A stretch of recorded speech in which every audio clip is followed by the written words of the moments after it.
Good evening, good afternoon, good morning, or whenever you happen to be listening to this. Welcome to the Film Realist Podcast, the film and TV podcast from a complete nobody. That is hopefully for somebody. My name is Kyle Naranya, and welcome to episode 147. And this is going to be a jam-packed episode, and I don't want to overwhelm my guest because there is technically 2 reviews, but she is going to be a part of the main one of the episode, which is I am joined by Janelle Wheeler to talk about Doctor Who Season 2, but it's actually Series 15. Janelle, welcome to the show. It's been a long time coming. Hi. Yeah, I'm really excited to be here. We just always connect on Twitch and through the Comicbook Nation podcast. So I'm pumped. I'm excited. Yes, I feel like real expert now. I'm here on we like an go. expert podcast. Oh, well, we'll see. Well, I think that's a really good place to start, which is, of course, we are going to be talking about Doctor Who Season 2 and potentially some other things connected to that. So I wanted to warn our listeners, because this is a full season review, there will be spoilers. So if you haven't watched it yet, it's available internationally on Disney Plus, or if you're in the UK, BBC. But everything that happens within this, technically 9 episodes, if you include the Christmas special, Joy to the World, will be discussed, as well as some hypotheses as to where we may be going into the future. So that will all be discussed, but time codes will be listed in the description, so there's no need to worry, and there will be a transition. We're not jumping into there yet. Janelle, because we've chatted here and there about Doctor Who, I was really curious. First, the most important question: who is your favorite Doctor? Okay. Can I actually like take my time answering this? Absolutely, yeah. Long Okay. pauses, we'll cut them out. It's fine. Knee jerk reaction is David Tennant. David Which Tennant, one? he was my first the first introduction to David Tennant. Okay. You're right, All that's a right. very good point. 10. Um he was my first introduction to Doctor Who, and so therefore you never forget your first Doctor. Absolutely adored him. I actually had like a crush on him. I don't know. Just like I loved David Tennant. I loved Rose, and more so, I loved Donna. That's something that I will always beef with on Doctor Who is like, why was she not reunited with the guy from the library? Wait, like that was like the guy. Remember they like had this fantasy where they were Mhm. together and he had the stutter and he was like perfect for her. And then at the end, he sees her when they're teleporting out and he's like, Donna, and she doesn't see him. And then they never tied the bow. They never found each other outside of that fake reality that they were existing in.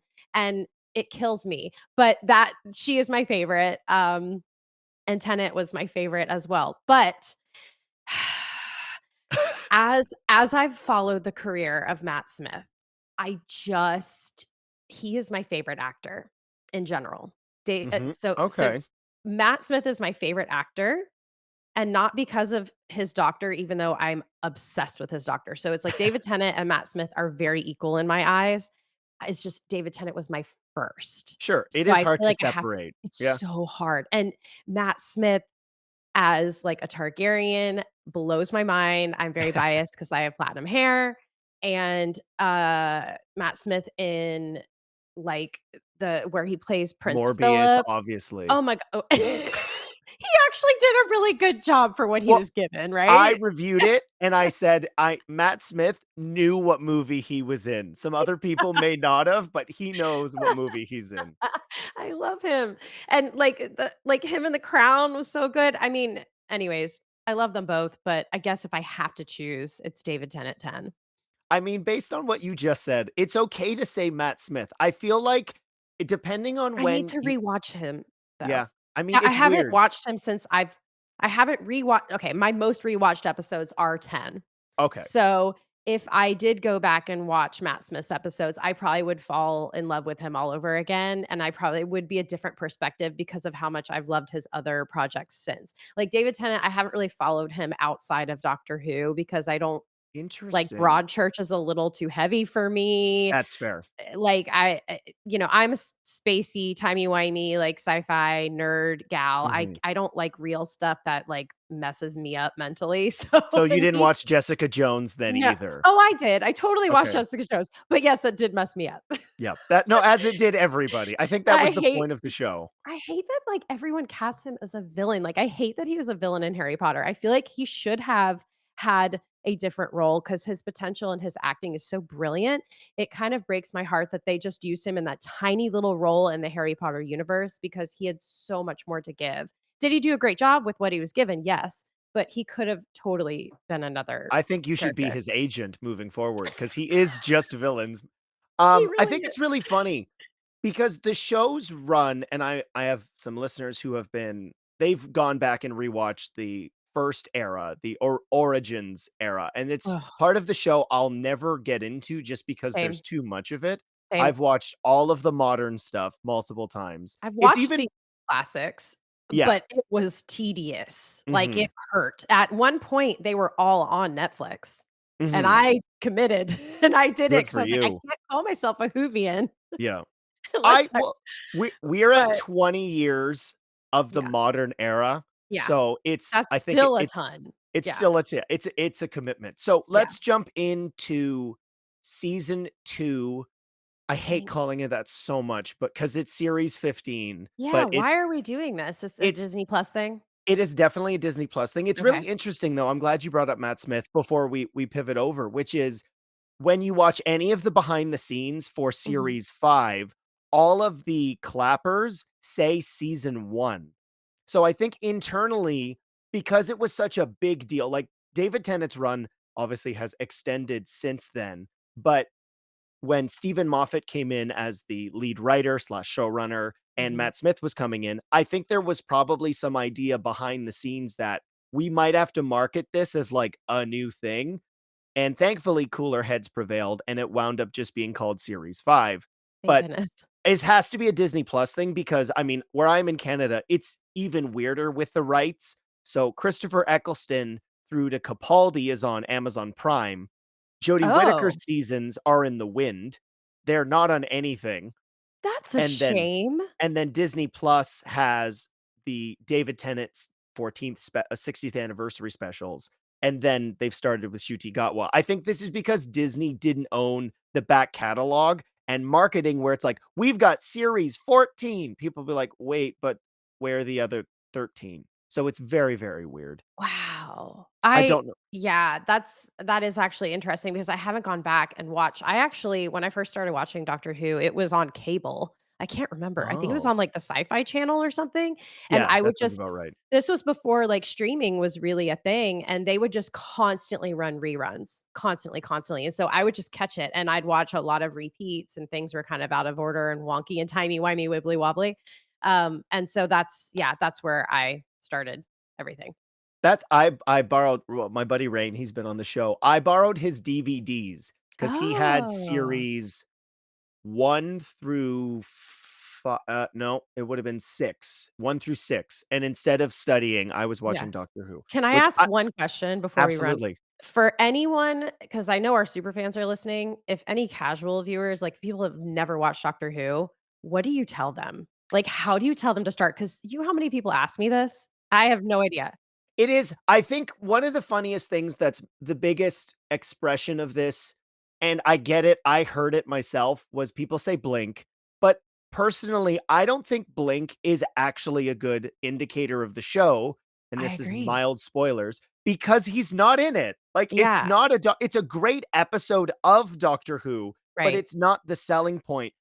What's funny is my favorite Doctor, and this is definitely controversial, is actually David Tennant's 14th Doctor, because the Wow. evolution of Doctor Who from obviously, I loved David Tennant's initial run, but what the other Doctors allowed him to do as the 14th was be significantly much more emotionally present, and I love that in my hero. So his 3 specials, that version of him seems like the perfect mix of what works for 10, but then Mm, taking from the past. Honestly, I think you brought up Matt Smith. I love The 11th Hour, his first episode because it does feel like a restart, but it also, like the best introductions, shows the history of that doctor. And it's a small scale story. It's not a Christmas special. And I think the Right. show has struggled when the introduction to the new doctor is a one off adventure. And that, I mean, I'm sure that'll come up slightly in that. So yeah, there's a lot of different entry points. Like I know people who are traditionalists, they'll start with Christopher Eccleston's first episode Yeah, or that's what I always do, yeah, 'cause I don't know, but then I had my husband watch it, and he's looking at me like, what it's a is this?" commitment. That whole first Like series is I remember getting to the I wanna say there's the Slovenes, the, like, farting politicians in that Yes, first yes. Eccleston Yep. season being like, Mhm. "Rain, what do you no, No, this" even, and like, he's the like, first "Just" episode with the, yeah, like the Autons? yes, li Yeah, or it's, like, in the department store, yeah, and it's just terrible. yeah. It It's is it is a very very hard show, especially now, yeah. 15 seasons in. It's very hard to promote Like, to let people. me say, so that we don't have any people upset, it's not horrible as in, like, it's not well acted, well Mhm. written, well script like, casted, nothing it's just the special effects are so bad compared to now. Oh, yeah. That's all that I'm saying. It's hard to get someone who doesn't have this built-in, like, baked-in love for Doctor Who into it if you start with Eccleston, in my opinion. I My think husband, I think he liked Capaldi the best because the graphics were better. it's true. Well, it is I mean, they definitely modernize the effects, but there's always a cheapness to it that does Mhm. feel inherently a part of the show, Yeah, right? it's So cute, that's and it's a we'll talk very about that with this episode, I'm sure. I'm sure we will. So, All all right. right, we're jumping into season 2 of Ncuti Gatwa's 15 no, he's the no, he is the 15th Doctor. My Mhm. brain is 15 is the right number. So spoilers Yes, are 50. ahead. I was You like, have been warned. Oh man, I like this face.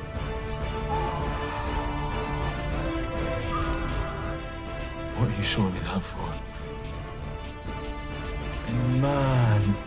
Oh man. Let's be honest. I was the best. Okay, let's say best male, but don't tell the others. So, you were I think a little backstory for this will be fun just on the season as a whole. We had sort mhm, of chatted about it.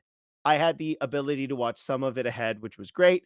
And then yesterday, the day we're recording, I specifically told you to make sure to avoid everything. yeah, So, how did you watch the series season? Did you watch it in chunks? Did you watch it weekly? How was your viewing weekly. experience? Weekly? Yeah, Okay. I did it weekly during, usually during baby's nap time, and I didn't really get to sit down and watch it, like, in a comfortable, lovely manner. It was usually on my phone. But on the rare case, there were a few episodes that I was like, "You know what? I'm treating myself," and I sat down on the couch and I watched it on the big screen, and man, it makes a difference. It Oh, really yeah. does. Yeah. It is the Disney money spent on the 60th anniversary and Ncuti's 2 seasons. Definitely the Mhm. production value has escalated Yeah. substantially, and it's I mean, that money might be going away. We don't have full indication of what's going on. So, Mhm. with this season and okay, it's the hardest thing to talk about because it is the most obvious and the thing the internet exploded with, which is this is Ncuti Gatwa's last season Yeah, I as mean, as the do you shocking. wanna start there and then Sure, maybe we yeah, can go let's just backwards? dive into it. Alright, I had known this for a couple of weeks, Oh! and I so I'm somebody and How did listeners will that not know, leak? I mean, it sort of did. Okay. Not from me, BBC, Disney, please don't pull my accreditation. But, it was really interesting. Listeners will know I abhor spoilers. I think it's but Doctor Who's one of those interesting things, and I'm glad we kinda talked about our history with it, which was as I was watching the show, I knew that David Tennant or Christopher Eccleston had regenerated. I knew that David Tennant had regenerated, and I remember dreading leading up to the End of Time Part 2 because I literally didn't want to see him go. And Correct. then experiencing Smith's, Capaldi's, Whittaker's, Tennant's again not knowing how it was gonna happen, but you still do kind of know. This was a Yeah, really you're interesting prepared. you're They make prepared. a big thing about it in the media, Yeah, and they're like, "Oh, look, this is who's gonna be casted," and everybody has their opinion, and yep. yeah. We didn't get that, No. because we weren't officially told.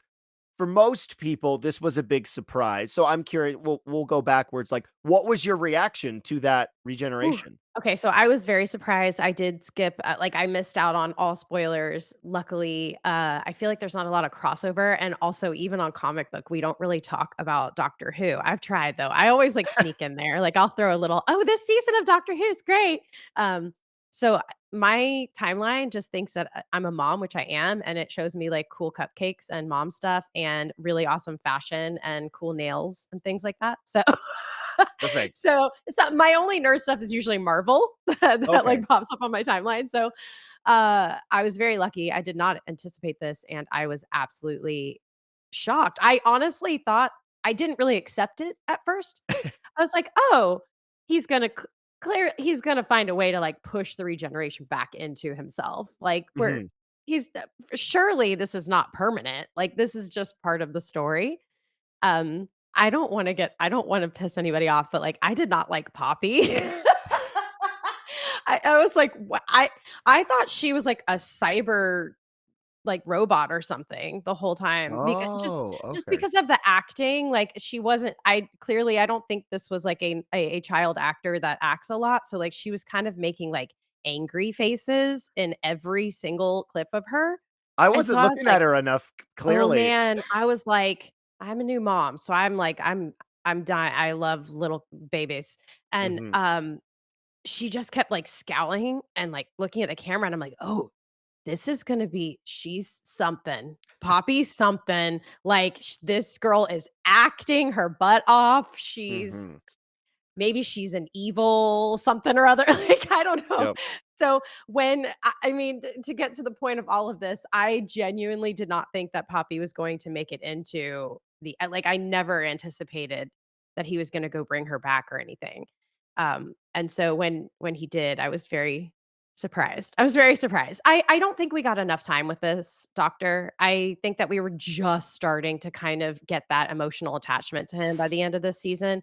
I think season 1 with him, uh, I feel like we weren't really sure, like, he was still trying to find his footing, and I didn't really feel as much heart. By this season, I was starting to really get comfortable with Shooty as my doctor. Like, okay, yes, I get this. And it's because the episodes, there's only 8 episodes, right? Like they're short seasons. So I genuinely did not anticipate this. And I honestly I'm really bummed about it because I really loved him. I was really starting to kind of like feel attachment as my doctor. So yes, I think there should be like more episodes per season, or we should have at least had one more season of him. I I I am so mixed on Mm, this thing as a whole. I yeah. mean, we'll get to the rows of it later, but I discussed what I love so much about the 14th Doctor and kind of what modern Who in the newest form of it was allowed to do, specifically with bringing in Jodie Whittaker and then continuing that thread onward, and we'll get to her as well. Mhm. But I love Ncuti so much as an actor, and when he was announced, I remember saying to a couple friends of mine who are deep Whovians as well that maybe this'll be a guy we'll have for, like, 5 seasons, Yeah. because they like, Yes. Russell knows how to do the production for this show, like, they shot 2 seasons already, that means he could go do a movie, and then he comes back for, like, 6 months, does 2 seasons, and then, it could be and then hearing rumblings that he's on outs, because he is a brilliant actor, and the show is incredibly grateful to have him, as was I as a fan of his work on Sex Education and Barbie and all the other stuff he's worked Oh my on. god, yes, I forgot. When I saw him on Barbie, I freaked out. And that his doctor being so in tuned emotionally, Mhm. and the first season, actually, it was so funny to me because in my review for that, I found it interesting that I thought it had the same trouble Eccleston's season first had his first season, I mean, his only season had, which Yeah. was not really having a stable footing. And then season 2 slash series 15, Shooty's last season, really has its thesis statement in the beginning establishing what this season's about, who Shooty's doctor is, and I loved him so much. And I'm glad you brought it up. We pivoted from 13 to 10 with Jodie, but she still was around for 3 seasons and 3 specials to wrap up that arc. So it's Right. a 4 I mean, the Flux is 6 episodes, but still, we had 3 specials after that, hour-long films Mhm. to tell that story. So you're with her doctor, it seemed like the shortest because it was about 4 years. And Shooty's doctor, I completely agree with that statement, which is we've spent some emotional time with him, but in terms of the length of his he's going to feel like a footnote in the history of Doctor Who if the next Doctor is Correct. around for at least 3 years. Like, that's kind Right. of the unwritten Doctor Who rule is you do 3 seasons, and sometimes you might do a couple specials, but it is a long-standing tradition, and I don't know we'll never find this out because it would inherently, I think, affect people's viewing of his run, where he says in his goodbye clip, which is on all the socials, like, "This was always the plan," and I'm like, "Was it?" Because Yeah. unfortunately, Doctor Who, in the Jodie Whittaker era moving forward, I mean, we all know this, unfortunately, people are a lot more vicious with their egg avatars towards anything of change. Jodie faced it being the first woman, Mhm. and then Ncuti and the fugitive doctor, Joy Martin, who showed up in that and in this season, faced it for being actors of color, and Mhm. it inherently just bums me out because you've brought in great actors to take on this role, and Ncuti is obviously a rising star and was this always gonna be 2? They can say that, but I do really feel shortchanged because There's an interview. There was an interview of him saying, "Oh, we're Yeah, gonna be shooting season 3." yeah. So, like, no, it wasn't. And it's Like really unfortunate because even though and I expressed this earlier, I've experienced regenerations knowing they were gonna happen. His expertise as his version of the Doctor, showing that emotion and, like, still leaving you with the, like, "But no, we want more." Mhm. I was so sad that he Yeah. was gone because this season is fantastic. It's probably one of my favorite seasons, continuing the evolution from the first season with the I wanna call her Mrs. Norris, but that's not her name.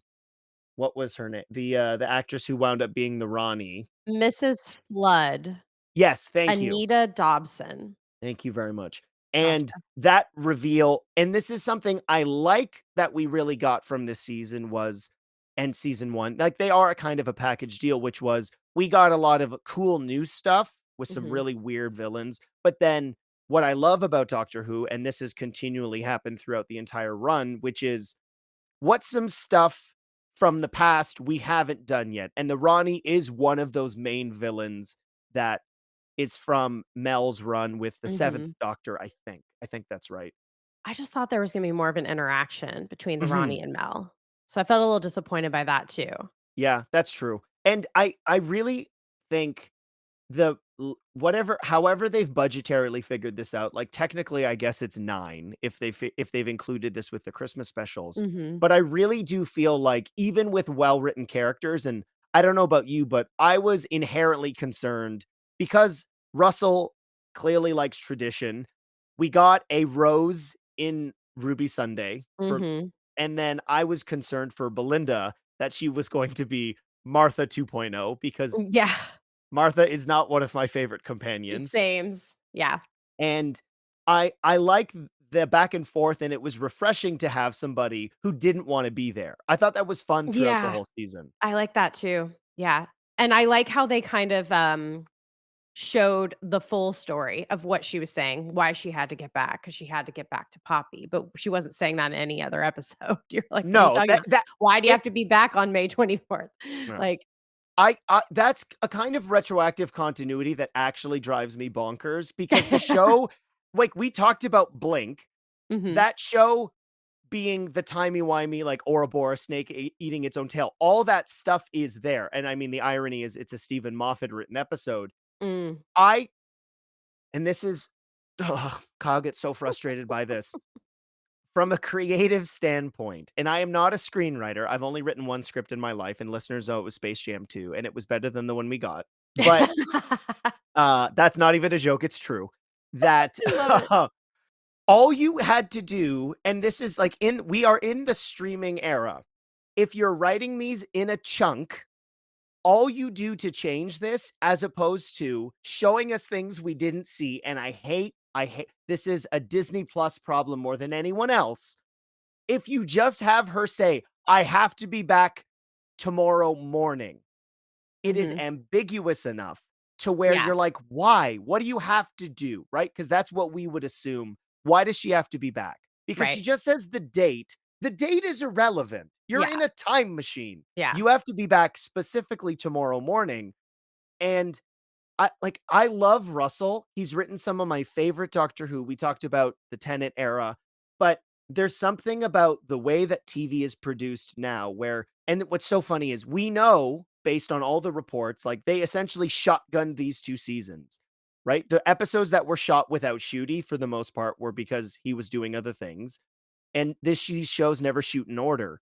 There's no reason not to have these things figured out because I looked this up. In the making of which are great to watch if you wanna know any of the behind the scenes for Doctor Who, watch Yeah. Doctor Who Unleashed, they're great. Stephen Powell does a great job explaining everything. Reality War, because and this is a through line and we can discuss this, Poppy was in Space Babies, which was the first episode of season 1. She's the main baby in Space Babies. I did not know that. Yeah. Wait, what? Yeah, that's why Ruby can't forget her. She's like, "No, you're not Poppy's parents.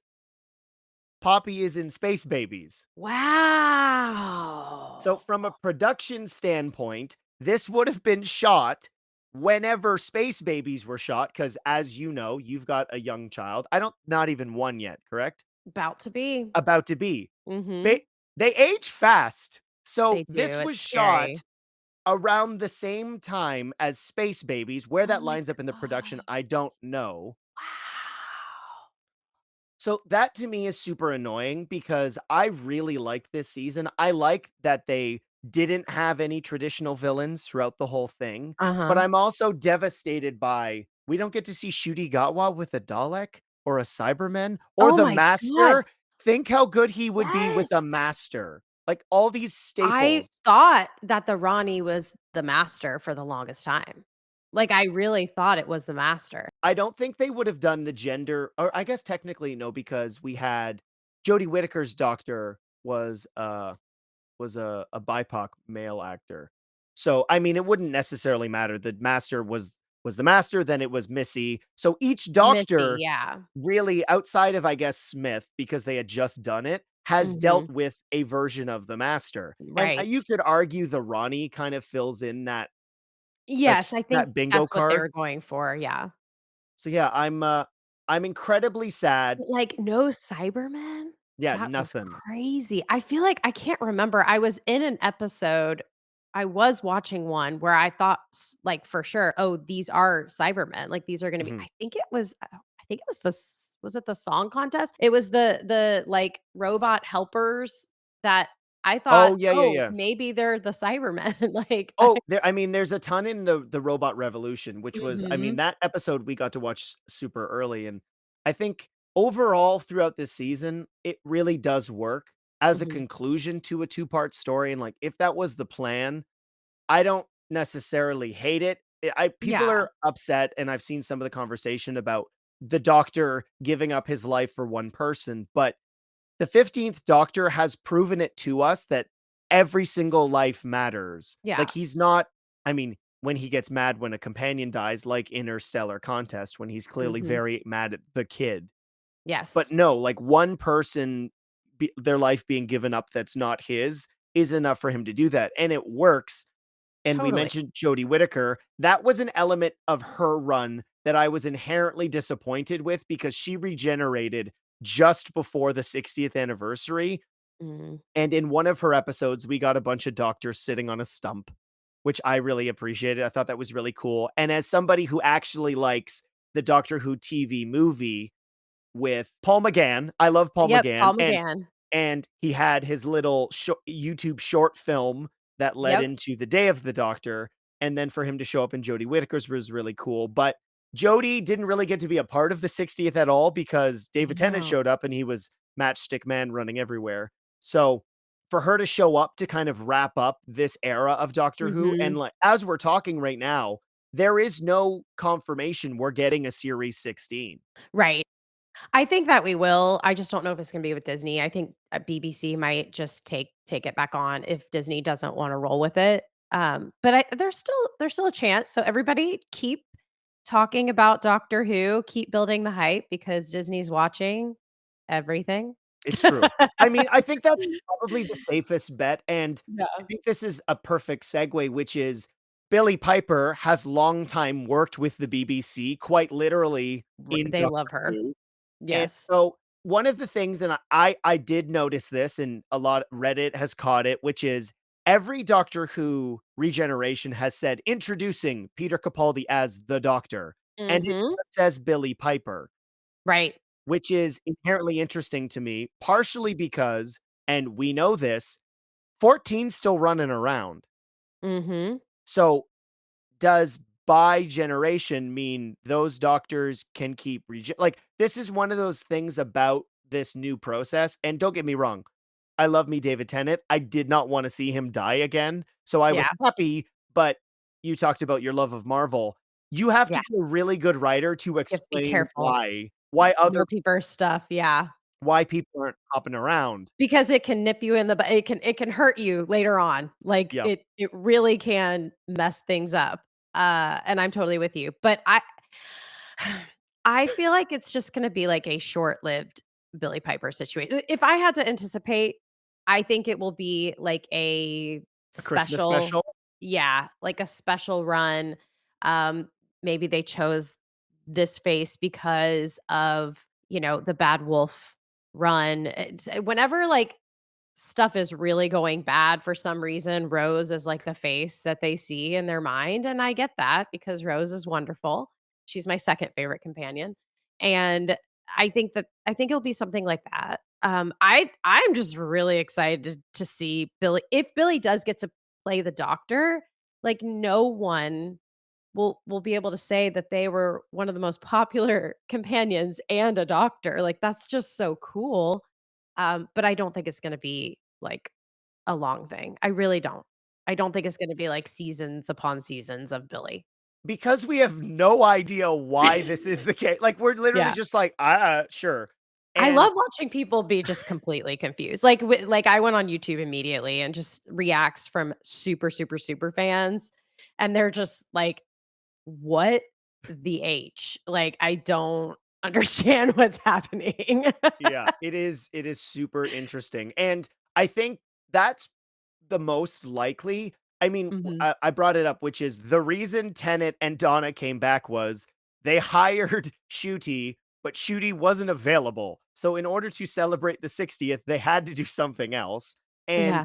it was really interesting in that run to have 10 explore why he was the same face. And, like, I argue it is a different doctor. 10 Mhm. and 14 are different doctors. I I love mean, that.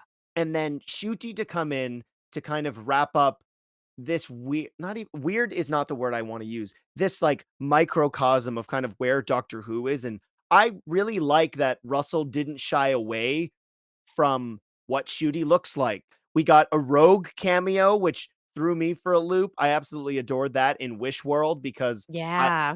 I didn't love the Bridgerton episode, but I love me some Jonathan Groff. So that was amazing.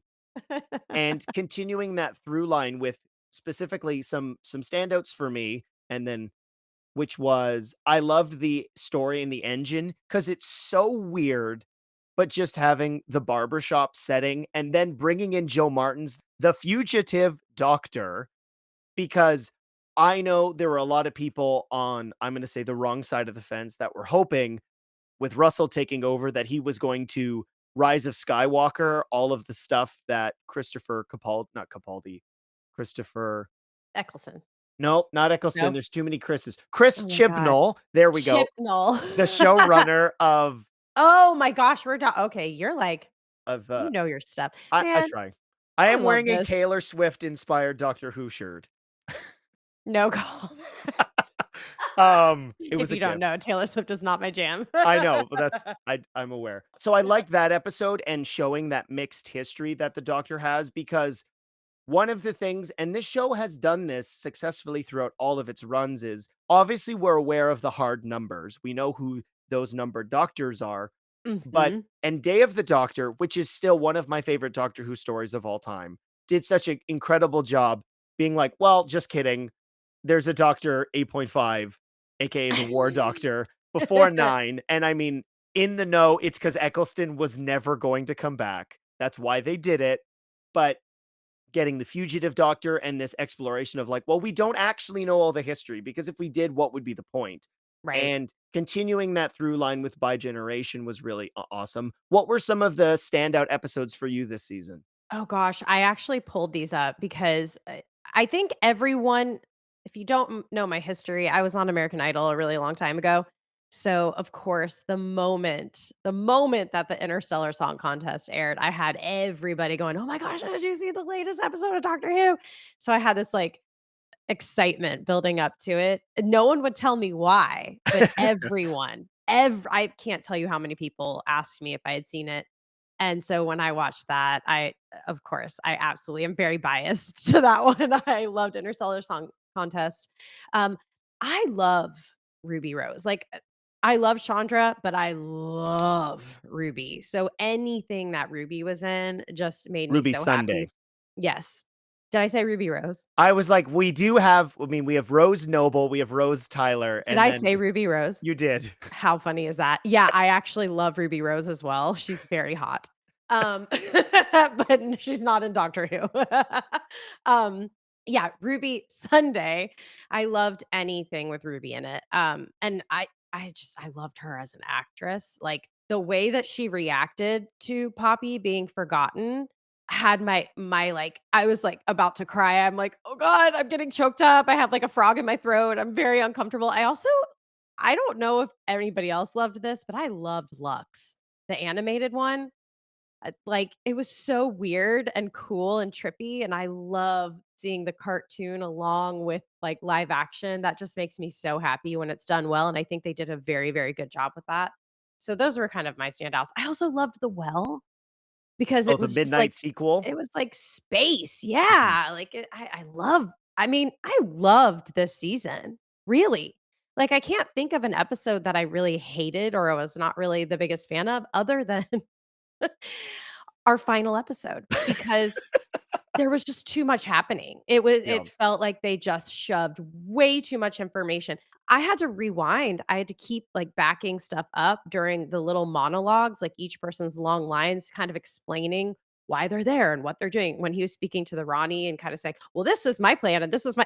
I was getting overwhelmed because it didn't feel like true lines. It felt like story exposition. They were just trying to throw it in there with some lines to, like, force us to understand what was going on, and I was like, "I don't understand. I need to back up. I need to It back up." definitely feels like a two-parter. Like, it's long. Yes. It's, I think, an hour and I 6 don't with mind the credits. length. I No, I don't don't mind the length, either. but I needed, like, emotional beats. Like, there was just there were way too many characters, there were way too many stories, there were way too many people to, like, have moments that it just felt smushed, Yeah. and it didn't feel, I didn't feel, like, heart connected to it, like, my heart was not I didn't have my heartstrings being pulled, and I that's what I love about Doctor Who. It Mhm. makes me cry all the Yeah. time, and it's, like, space stuff, and I'm crying, and it's so I just didn't feel emotionally attached to this episode the way that I think they wanted me to. I also felt like they just threw our big bad in there and then got rid of him really fast, which was like Omega was pointless to me. Yeah, I mean, I appreciate having a connection to something, again, that the modern era has never done. The Mhm, longest commitment we had to sort of the Time Lords on Gallifrey is mhm.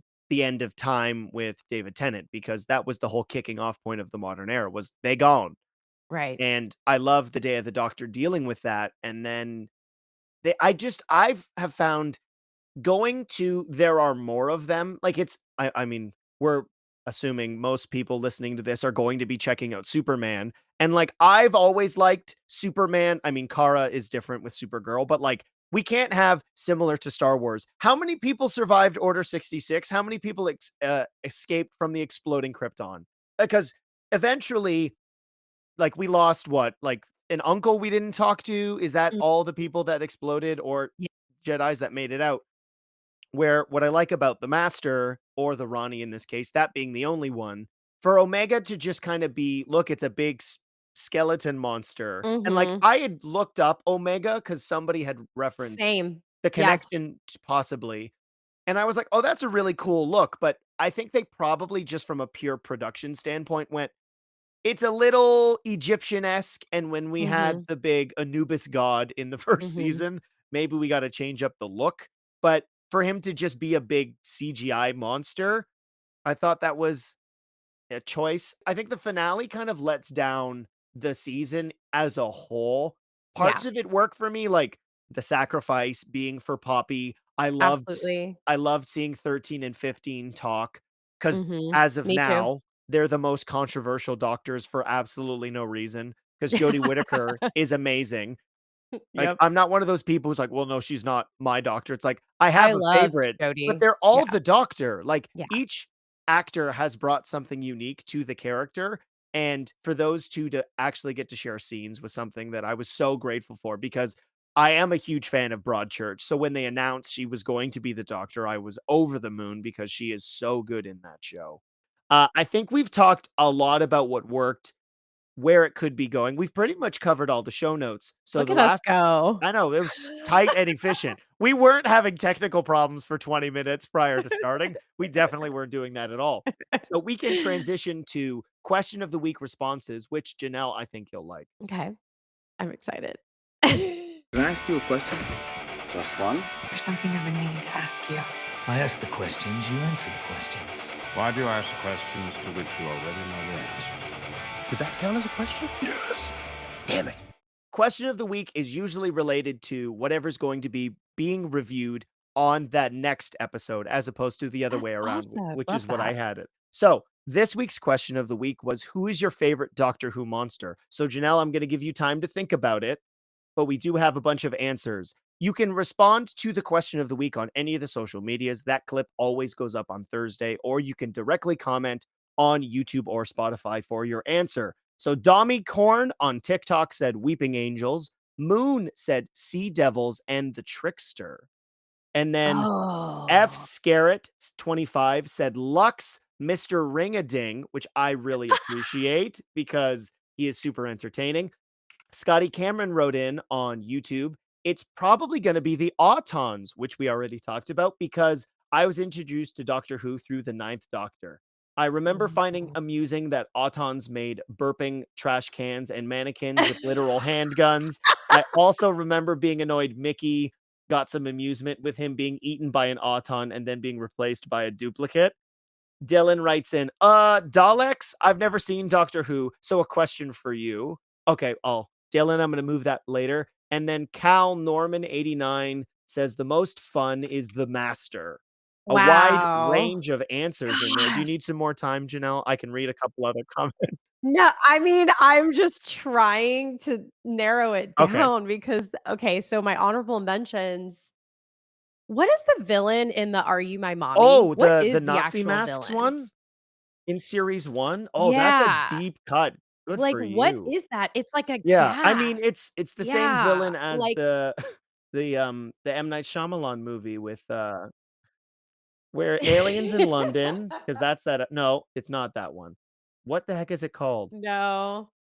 Are You Empty My Child. Mommy Empty Child? episode, Yeah. The Who is Empty listed as the Child, villain? okay. I don't know what Empty it's called. Child That is a villain, deep cut, though. Doctor Who. No, I that's know I'm weird. Nanogens. Yes, that's right, Nanogens. They're because that's reanimated the nanogens. Okay. episode it's probably Eccleston's most famous quote, which is "Nobody dies." Right? Everybody lives. Yeah. That's a Yeah. good one. I have goosebumps.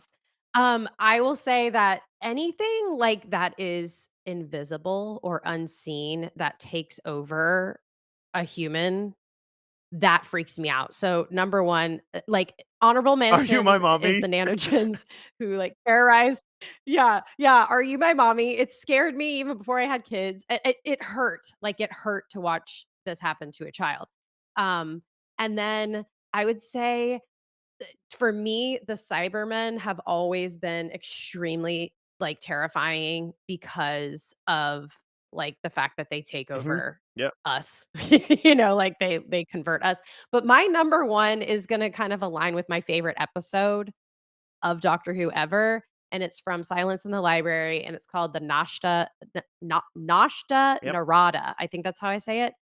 Basically, it's like parasite things that, like, eat all the flesh off of, like, your skin, and it's from the trees that were used to make the books in the library, and they get into the spacesuits of these humans, and these humans are walking around as skeletons in spacesuits. It's scary. It's, like, so creepy, and they're a villain because of what they do, but also they have a reason for being villainous, and it's because they wanted to protect their species, and, like, I just think it goes a lot deeper. That's what I love about certain villains is they go deeper. I So, love how those are you my jump on the top. podcast and you're like, "I'm like a casual fan," and then she throws out Vashta Narada from Silence Narada, the Silence in the Library, Mosh which is arguably in the run of Who, the one of the most important introductions of all Mhm, time with River Song, right? And mhm. spoilers. River.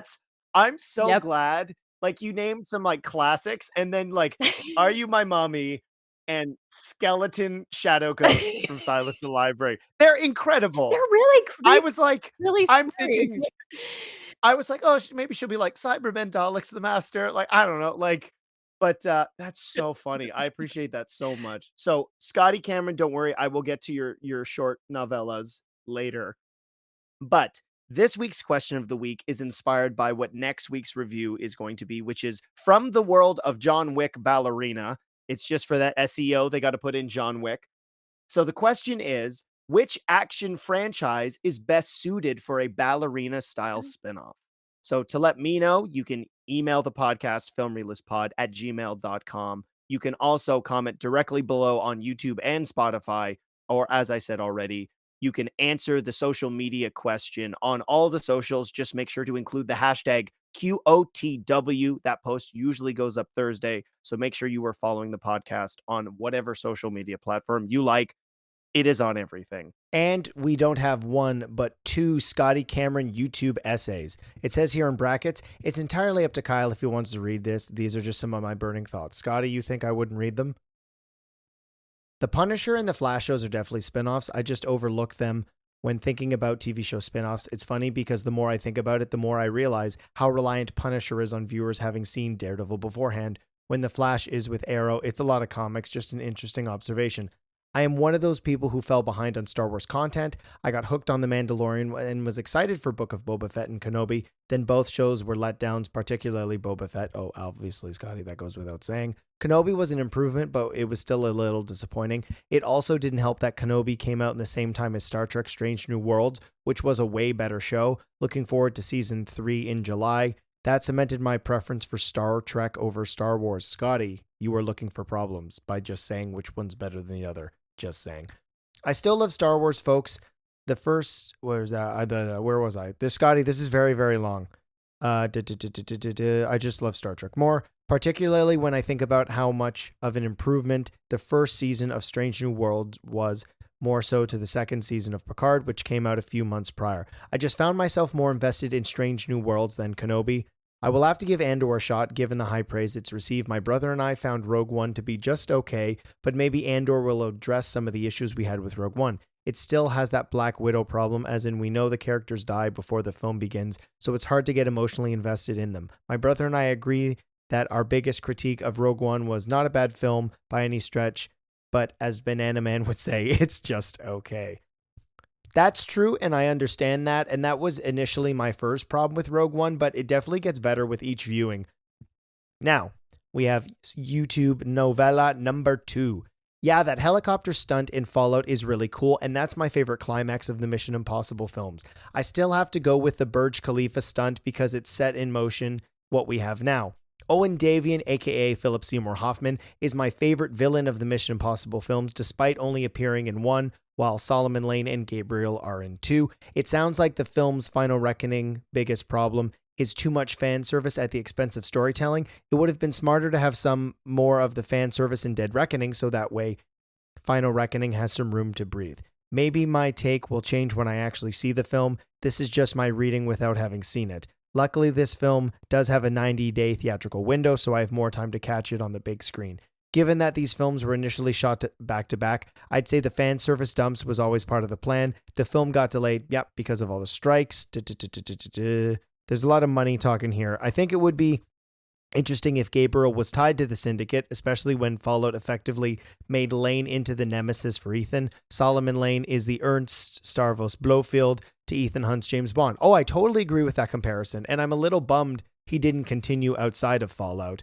Maybe even link Owen Davian and Curtis Hendricks to the Syndicate and make Gabriel one of the Apostles, and that way Ethan's crew never discovered them. That would have been an interesting way to see that revelation through Jesper Briggs is Jim Phelps. I think that's true, Scotty. There's a lot of issues with that, and of course I covered all of those things in my question of the week responses and my reviews. And Dylan had a question. Dylan's question was, what is a great concept, but it didn't work overall in the movie? That's an interesting question, Dylan.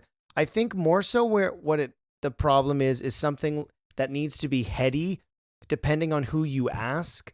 Like Jumper, where you have a bunch of teleportation people fighting. That could be really cool. There's a bunch of different franchises that don't work because of all of the execution. What was that film called with Scarlett Johansson? Lucy's a good example. I don't know. I'm curious. Listeners, what do you think are your answers to Dylan's question? You knew Mr. Miyagi? I did not come looking for Sensei Miyagi. I came looking for you.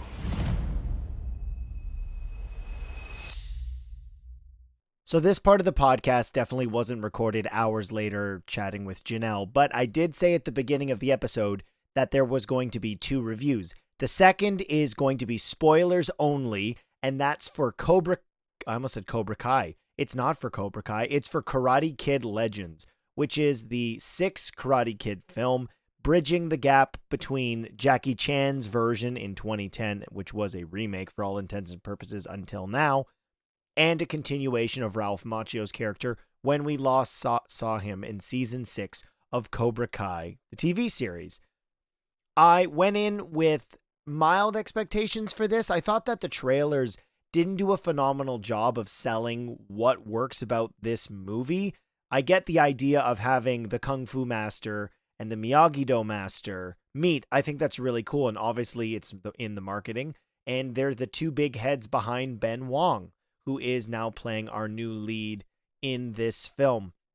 Unfortunately, for whatever reason, and I have my theories, Cobra Kai Legends is kind of a mess. Focusing just on this being a continuation of the Karate Kid, I almost said James Caan, the Jackie Chan version, I think does make a lot of sense. Mostly because we just had 6 seasons of a TV show that focused on the Miyagi part of this universe. I've reviewed season 5 and I believe season 4 and season 6 on the podcast, and I love that show.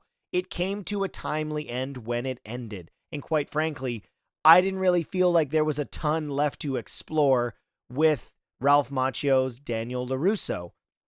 The Karate Kid in 2010, the biggest joke is it should have been called the Kung Fu Kid because Jaden Smith was learning Kung Fu. And I can understand it being branded under Karate Kid. It's much more popular. Unfortunately, what could have been a really interesting mix of cultures, that specifically being the Chinese Kung Fu and Japanese-based karate, the film is a mess. Ben Wong as our new main character of Li Fong is so entertaining and so captivating, and having it be a Chinese young man or teenager thrust into New York, being that fish out of water story, makes a lot of sense. And when he is the lead in his own world, working with Joshua Jackson, of course, Charlie Conway. That back and forth is hilarious and apparently was inspired by a proposed film in the 90s where Rocky and the Karate Kid worlds were going to blend. As ridiculous as that is, that's my favorite element of this movie when it feels like it's its own thing. Of course, some of the foundations and structure from 2 Karate Kid origin stories that we've now had, 3 if you include Miguel's journey through the first season of Cobra Kai, that somebody learning martial arts, or in this instance, flipping it on its head and him teaching what he knows about Kung Fu to Joshua Jackson's character, I thought was really fun. Him being this fish out of water, I know I've said that multiple times, but then finding an avenue to use how martial arts has negatively affected his life for what he believes to be the positive. We have a villain, of course, because you're going to need one, and he's fine. I don't really have anything much to say about Connor. He is crazy, and if you want somebody unlikable to just be an antagonist, it really does work in the movie. Unfortunately, the main marketing is Mr.Han meeting Daniel LaRusso. And my theory is essentially baked in. This movie was announced in 2022 at the height of Cobra Kai's dominance on Netflix.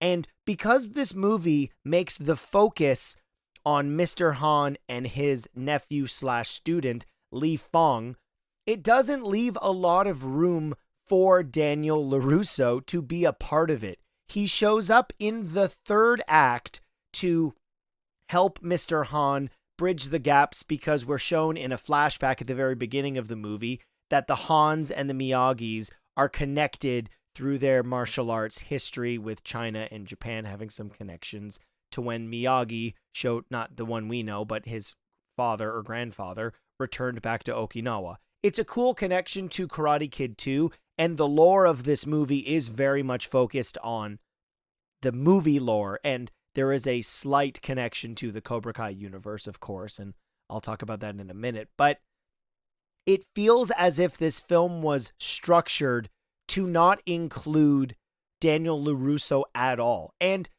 from a pure franchise and brand acknowledgement, I kind of think it would have been better without that. I am one of the people who criticizes The Karate Kid from 2010 for being about Kung Fu.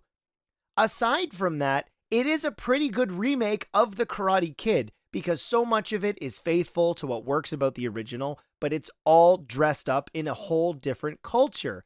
And Jackie Chan's Mr. Han is absolutely incredible in that role. He's somebody who has the perfect balance of humor and seriousness that Pat Morita had as Mr. Miyagi, and continuing his evolution as a Shifu and being related to his student in this sense was a great exploration of his development from where we last saw him 15 years ago.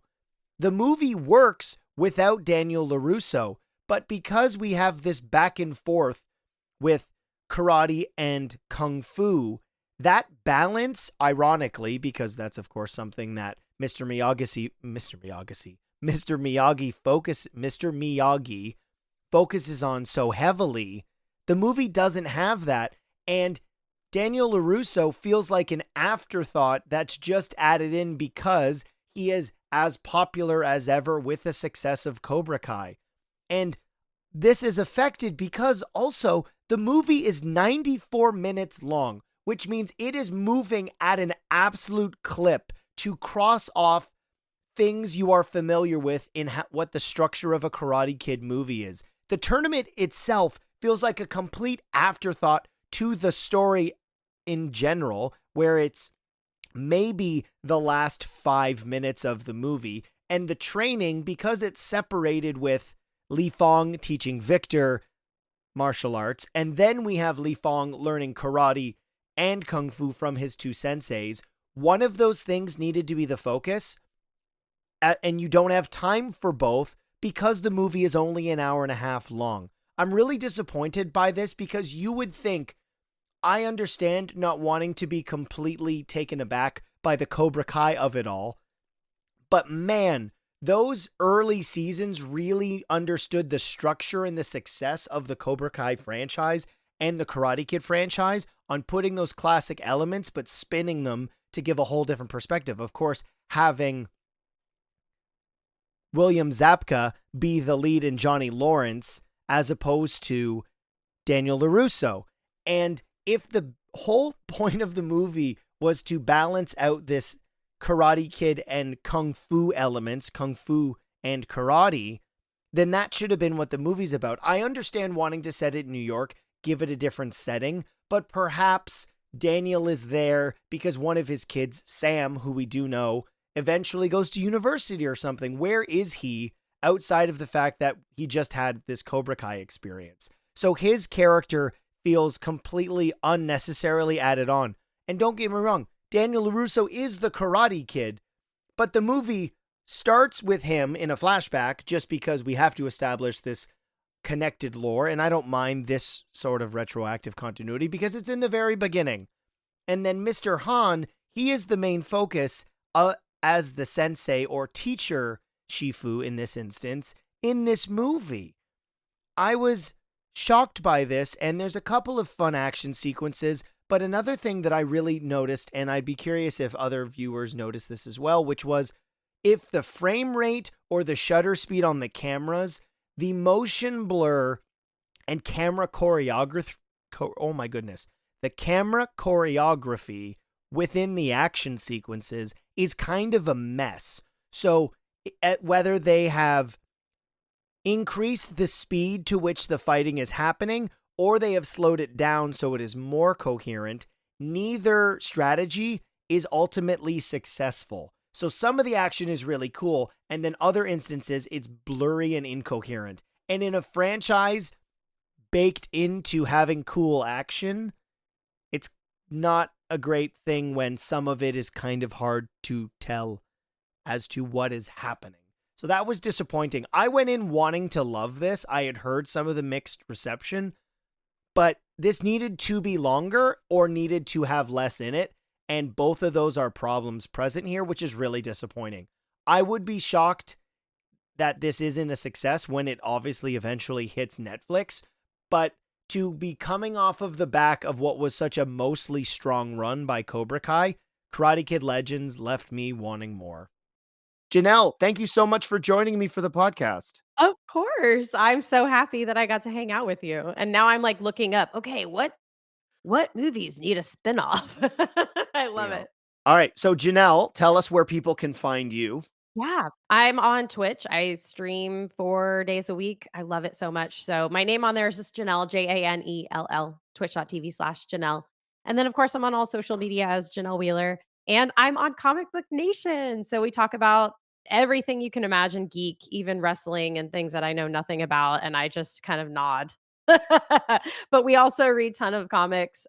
It's been something that I just super enjoy and of course talk about your favorite superhero content in general. I did kind of kick off my own podcast. It's called More Content with Janelle Wheeler, but I'm taking a little bit of a break. So if you want to catch up, those are there for you. And yeah, just find me on social media. Come into the Twitch channel. I love talking live with people. It's my favorite. So yeah, I'm around. All right. Janelle can be found on all of those places.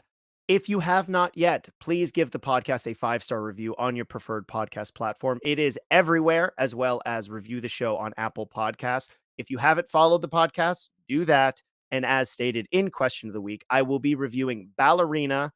I'm just going to call it that next week on the podcast. My name is Kyle Naranya, and I will see you next time.